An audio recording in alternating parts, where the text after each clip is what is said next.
I'm barfing right now. I'm not barfing. Okay. Wait, I'm barfing. I'm barfing. Those scientists better check their hypotenuses, dude. Oh, God. What the gods gifted to me can be gifted unto another. I will not be the one sharpened mine in a race of blunt, witless animals. Versus, Throgg hungry, I eat my enemies. Ratman bad, eat him for dinner, good. What were they thinking when they wrote for this character? I don't think they read a single scrap of lore before making Throgg, but hey, he's still good at killing stuff in Warhammer 2. At least they got that right. He's up against the Skaven in this one, and he's trolling. Big time. 6 units of trolls, supported by the Crown of Wintertooth. And like most monstrous infantry, they're at their most effective in big blocks, swinging around, cyclocharging like a wrecking ball, all operating next to their king, so they can get leadership and melee buffs, or in this case, the Unbreakable augment from Throgg's Crown. Trolls have terrible morale, so making them unbreakable is one of the few ways you can ensure they do what they're supposed to do, which is bash things over the head with their clubs and vomit corrosive acid at their enemies.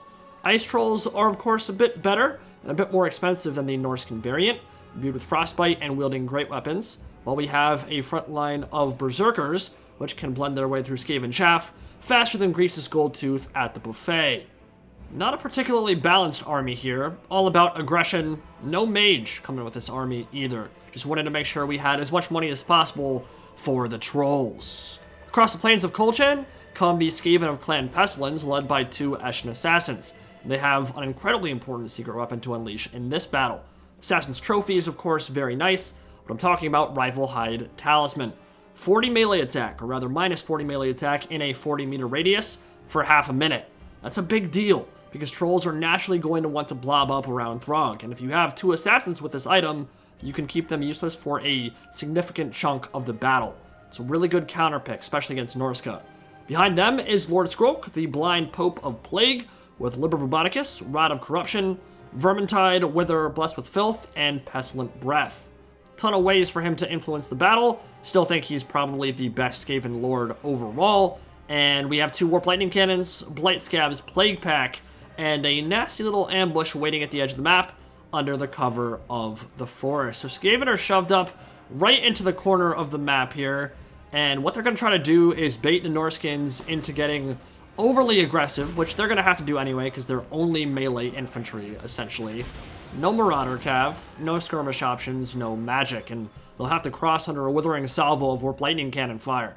Council Guard Albinos waiting to strike out from the woods, and on the other side, a Mutant Rat Ogre and a Doom Wheel, which will serve as the ultimate distraction Carnifexes for the Ratmen. These are big, lumbering brutes with a lot of HP, which will pretend like they're important and a huge threat, while the cannons and Skrolk do most of the heavy lifting. For now, they're focusing down the Berserkers, which is actually not the worst idea, because trolls will regen health for any model that isn't killed, and the Berserkers are maybe a bigger threat to quickly buzzsaw their way through the front. So if the Skaven can deplete their numbers a bit first, the Berserkers that is, the ensuing melee fight should be a bit more palatable once they close in. These are actually super accurate lances of energy so far, blasting their way through to get this baby kicked off. Brutes of the Hound are feeling a bit iffy after only a few volleys, and it ain't gonna get any easier as they move closer. Wintertooth does have 2 Manticores for harassing the back line, but Skaven will try some pretty YOLO stuff here to slow down the Norscan advance and give their cannons more time to blow stuff up. Here come the Carnifexes. Double Assassin, Doomwheel, and Mutant Rat Ogre. Now normally you would not want to force a blob of trolls around your high value monsters or Doomwheel, because that's a good way to get your monsters killed, right? But that's exactly what the Skaven want here, because it slows down the attack and gives them the opportunity to hit 4 or 5 trolls with a single debuff. Minus 40 melee attack from that Rival Hide Talisman, and in a lot of ways this is similar to the Onion style of play you'll typically see from the Dwarfs or Skaven. It's just a much more asymmetric and unusual way of accomplishing the same thing. Instead of hordes of slaves and clan rats out front, it's debuffs and single entities. Kinda how you'd play some campaign battles if you think of someone like Belagar and his ethereal heroes, plopping them out front, just letting the artillery do all the work. Kind of a similar vibe going on here, pretty interesting to see. So the Brutes of the Hound and Winning of Ice Trolls made it into the Warp Lightning Cannon, but quickly realized how much was actually hiding behind them in the woods. They'll have to back up. Rod of Corruption going down on Lord Skrulk, and those Brutes of the Hound have seen better days, dude. They're already down past half HP, and life ain't gonna get any easier for them. On the side, 2 Berserkers engaging the Council Guard Albinos, which have enough armor to hold the line against Norscan Marauder Berserkers, and hit back pretty hard as well. And so far, Throgg and his trolls have been completely stuffed up. Some of them are already rounding off. Skrulk's Liber Roboticus blessing them with Plague, and a nicely executed ambush from the Skaven. Not the standard way to play Raki by any means, but that's the beauty of multiplayer, right? Humans are conniving little buggers. They'll do things you don't expect. It's easy to say just push past and ignore these guys up front, but having a Doomwheel rampaging in your back lines isn't exactly ideal, and neither is letting a Mutant Rat Ogre get free swings into your flank without hitting back. So even though the Distraction Carnifexes are doing their jobs admirably, and even though I realize that's exactly what they are, they still need to be dealt with. And in fact, the Doomwheel has still dropped low, even with the Rival Hide Talisman debuff being used so well. These Warp Lightning Cannons should really be punishing the Blob super hard right now, though. The Trolls are a juicy target when they're bunched up like that around Throgg, and even though Brutes of the Hound will still give them a ton of value firing in, I think they've been pounded enough at this point. Better off shooting into the Trolls, and finally, as the Ice Trolls make their way in, you get some great point-blank volleys and hit 3 or 4 models at once, and that's one of the crazy things about Warp Lightning Cannons. Their projectiles will penetrate multiple models. I'm not gonna say it! But for real though, Warp Lightning Cannons can easily hit 3 or 4 monstrous infantry per shot, and that means huge burst damage against groups of them when they're all clumped up. That was disgusting. Point-blank salvo carving their way through the Berserkers. Off to Valhalla they go. And finally, the Trolls have bust through. They've ignored the Mutant Rat Ogre, and they're moving on to what they consider to be more important targets. Now, Throgg and these Ice Trolls can't get at the Warp Lightning Cannon too easily with the way the summons are coming out right now, so they moved out to the flank to carry them out of the Arc of Fire, while Blessed with Filth from Lord Skrulk goes down on the group on this side. Throgg coming in with the big hammer.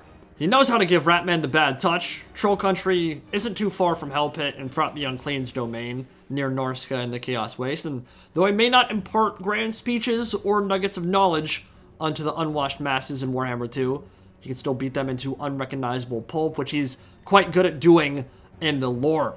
And when his trolls are nearby, and they're getting hit by that attack or die buff from melee attack, and coming in for rear charges with their Frostbite, well, they also hit pretty damn hard. 120 weapon strength, majority armor piercing, not bad. And if they start to waver, Throgg can pop his Unbreakable with Wintertooth Crown and keep them in the fight. You'll want to see a lot of uses out of that during the course of battle if you want to get good value. Pestilent Breath going down in the background, hitting some Zerkers as they blobbed up around an Assassin.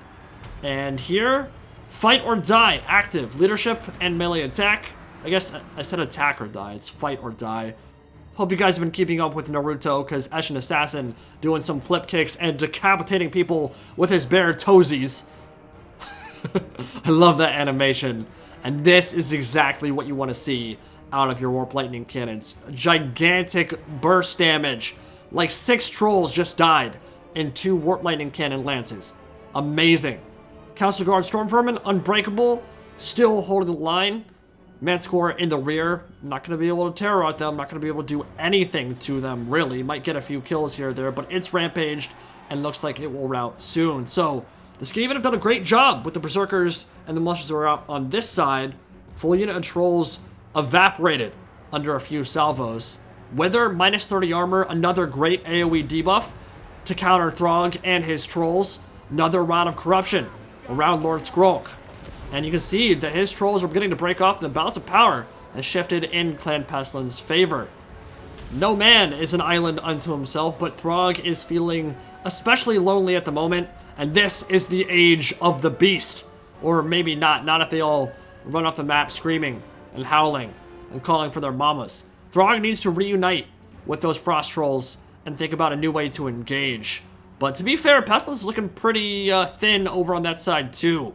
Mutant Rat Ogre and Assassin marching their way back towards one of the beaten down Warp Lightning Cannon crews. Doomwheel also returned, and that should be a rout for the Wintertooth Berserkers on this side, and allow this entire group of the Pestilens formation to maybe march their way over, and we'll have a tale of two battles here, because it looks like the Trolls, who continue to rout off and cycle back into the melee, well, they've returned once more.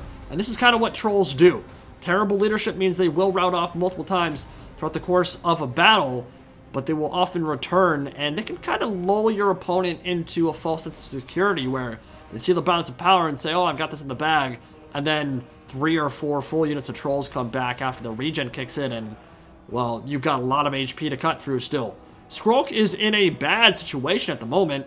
His assassin broke off with a sliver of HP left. He has very little support on that side. Mutant Rat Ogre, the remnants of this Albino Council Guard, and the Doom Wheel need to hurry they asses up and close the gap, because if they don't get over there in time, Skrulk could die, and that would be a big loss. You want those summons, you want that Bubonicus, you want that Rod of Corruption. That might be your best chance for winning this game. So the Trolls have had a bit of a resurgence here. They're rallying to their king, who has popped Wintertooth Crown at least once this game, maybe twice, not exactly sure. But even though the Assassin is quite low, still able to pop those powerful debuffs, and Assassin's Trophy will be the important one going forward. Minus 24 melee attack and minus 24 melee defense on Throgg the Troll King will give Skrulk and whoever duels him a bit more chance to win their fight. Skrulk breaking off, the Assassin breaking off. They were surrounded by a bunch of super hard-hitting Trolls. And Wintertooth Crown has been activated. That is a lot of Unbreakable Monstrous Infantry operating in a massive block frozen troll tribe of doom. And Throgg has that bonus versus large, which is an important factor here if it comes down to a 1v1 with him and the Mutant Rat Ogre. Council Guard Albinos coming in.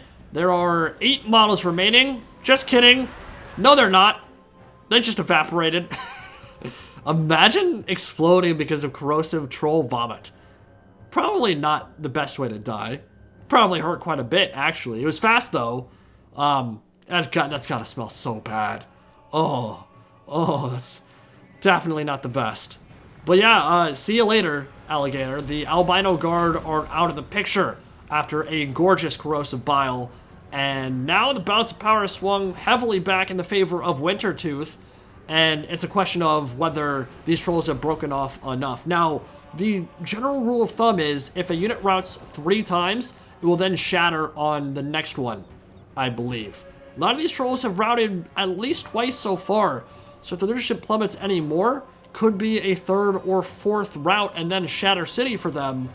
But it's looking like Throgg might have this one in the bag. Honestly, he could maybe carry this one just by himself. Yeah, that Mutant Rat Ogre getting his ass beat from behind. Skrulk will get the hammer dropped on him a couple more times, and that'll be the end of it with the Frost Trolls coming in from the rear. They're not the most dependable, but that's kind of the cool thing about Throgg, is when you bring that Wintertooth Crown, you have the chance to make them a little bit more so. I really like the play from the dual assassins. That Rivalhide Talisman and Assassin's Trophy combination was really a great counter to what Throgg and his Trolls were going to try and enforce in this battle. And the natural thing that Trolls do in Warhammer 2 is operate around Throgg. That's how they get their leadership. That's how they get attack or die. That's how they get their melee attack buffs. That's how they get their stat bonuses. That's how they get Unbreakable from the Wintertooth Crown. So if you have an incredible debuff like that, minus 40 melee attack in an AoE, you can severely hamper their melee output for a good chunk of the battle, and that's what we saw there. The Doom Wheel and the Mutant Rat Ogre themselves weren't incredible in terms of damage value, although I think the Mutant Rat Ogre actually did do a pretty decent amount in this one. Yeah, 1200, not bad at all. But it wasn't really about their melee output here, it was just about stuffing up the attack, and I think with a little bit better prioritization on Throgg and his Trolls when they got stuffed up for so long, we could have seen a different outcome. And I really think that the asymmetric style of play here from the Skaven was pretty cool to watch. Having most of your army hidden in the woods, going for that quote-unquote onion style of play, but just putting a unique twist on it with the single entities plunging into the middle of the Troll formation and holding out under the debuffs. I think that was really cool, and might need some more experimentation. It's worth trying out some more. It's really well done.